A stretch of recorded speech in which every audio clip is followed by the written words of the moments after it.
Hello दोस्तों, स्वागत है आपका अपने YouTube चैनल प्रतिमाज़ यूनिक डायरी में। दोस्तों, इस वीडियो में देवशयनी एकादशी के लिए पूजा का कौन सा सामान चाहिए होगा और इसके साथ साथ पूजा विधि कैसे पूजा करनी है उसके बारे में आपको बताएंगे। पूजा शुरू करने से पहले आपके घर में अगर केले का वृक्ष है और तुलसी माता है तो सबसे पहले केले के वृक्ष की और तुलसी माता की पूजा करनी है। उसके नीचे एक दीपक जलाना है। उसके बाद ही हम चौकी की स्थापना करेंगे। पूजा के लिए जो सामान चाहिए होगा, सबसे पहले तो एक चौकी चाहिए होगी। अगर आप चौकी नहीं रखते हैं तो कोई बात नहीं, आप घर के मंदिर में भी पूजा कर सकते हैं। चौकी पर बिछाने के लिए एक पीला या लाल कपड़ा लें। पीला कपड़ा लेंगे तो बहुत अच्छा होगा। और भगवान विष्णु की एक मूर्ति ले लेंगे, एक प्रतिमा। इसके साथ साथ भगवान गणेश की भी एक फ़ोटो हमको चाहिए होगी या मूर्ति चाहिए होगी। इसके साथ फूल, दूर्वा, तुलसी के पत्ते, ये सामान हमको चाहिए होगा। इसके साथ साथ कलश के लिए हम एक कलश लेंगे, चाहे मिट्टी का घड़ा हो या फिर पीतल का कलश हो, आप कोई भी ले सकते हैं। उसमें भरने के लिए चावल या गेहूं और ऊपर रखने के लिए चीनी, साथ में कुछ दक्षिणा भी रख लीजिएगा। एक लोटा जल ले लेंगे। आचमनी और बाकी कामों को में आप उसको प्रयोग करेंगे स्नान कराने के लिए भगवान को। इसके साथ साथ पूजा के बाकी सामान होंगे घी, धूप बत्ती, रुई बत्ती, कपूर, शंख भगवान विष्णु का प्रिय होता है, कछुआ और सिंदूर, चंदन, पीला चंदन लेना है, कपूर लेना है, धूप बत्ती और दीपक। इसके साथ साथ आरती करने के लिए पूजा की थाली, ये सारे सामान आपको चाहिए होंगे पूजा करने के लिए। दक्षिणा देने के लिए आप दक्षिणा के लिए भी कुछ सामान रखिए। भोग लगाने के लिए मौसमी फल आप कोई भी ले सकते हैं, जो आपके पास मिल जाए आपको आसानी से, आप वो मौसमी फल ले लीजिए। साथ साथ में प्रसाद चढ़ाने के लिए पंचामृत भी रखिएगा और थोड़ा सा चावल रखिएगा, जो आप नीचे रखेंगे अष्टदल कमल बनाने के लिए या फिर कलश के नीचे रखेंगे। पंचामृत जरूर रख लीजिएगा पूजा में, क्योंकि भगवान विष्णु को पूजा में पंचामृत अति प्रिय होता है। दोस्तों, ये सामान है जो आपको देवशयनी एकादशी के दिन पूजा में लगेगा। सबसे पहले एक चौकी लेते हैं और चौकी पर हम पीला कपड़ा बिछा लेंगे। उस पर भगवान विष्णु की एक प्रतिमा स्थापित करेंगे। साथ में वहाँ पर हम रखेंगे उनका प्रिय शंख और कछुआ।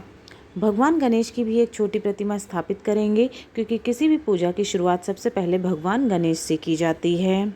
इसके बाद हम कलश को रखेंगे। उससे पहले थोड़ा सा अक्षत वहाँ पर रख देते हैं या फिर अष्टदल कमल बना लीजिए।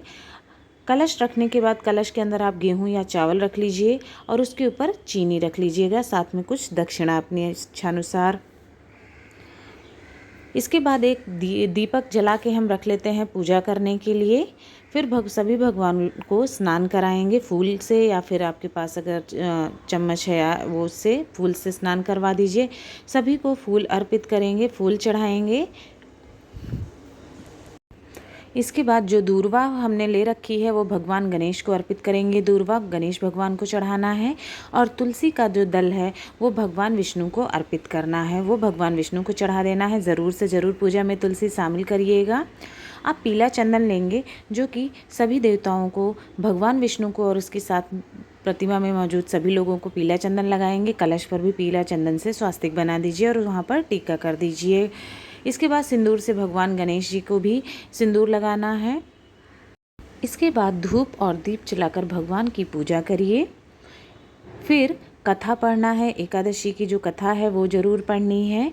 कथा पढ़ने के साथ साथ भगवान विष्णु की पूजा में उनके मंत्रों का उच्चारण करना है। ओम नमो भगवते वासुदेवाय नमः, इस मंत्र का उच्चारण करते रहना है आपको।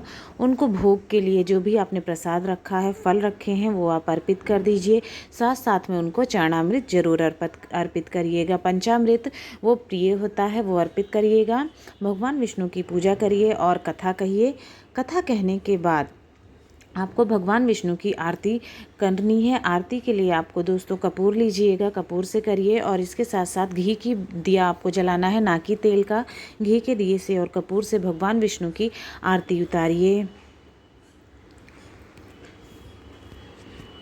पूरे मन और सच्ची श्रद्धा से आरती उतारने के बाद आपको भगवान विष्णु से जो भी आपसे गलतियां हुई हैं, पूजा करने में भूल चूक होती है, उसके लिए क्षमा याचना करनी है। क्योंकि किसी भी पूजा में हमको अंत में भगवान से क्षमा याचना जरूर कर लेनी चाहिए, जो भी गलती उसके भूल चूक के लिए।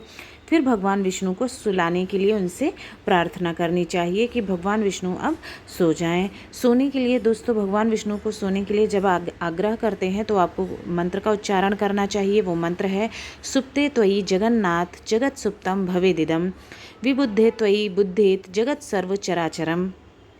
दोस्तों इस मंत्र का उच्चारण करना है आपको भगवान को सोने के लिए। अगर आप मंत्र नहीं कर सकते हैं तो आप हिंदी में बोल सकते हैं कि हे जगन्नाथ जी, आपके सो जाने पर यह सारा संसार सुप्त हो जाता है और आपके जाग जाने पर संपूर्ण विश्व और चराचर भी जागृत हो जाते हैं। प्रार्थना करने के बाद आप भगवान से सोने का आग्रह करिए। दोस्तों ये है विष्णु शयनी एकादशी की पूजा विधि और पूजा में कौन सा सामान चाहिए होता है उसकी संपूर्ण जानकारी आपको दी हुई है। अगर वीडियो पसंद आया हो तो चैनल को लाइक शेयर और सब्सक्राइब ज़रूर करें। आप सभी को देवशयनी एकादशी की बहुत बहुत शुभकामनाएं।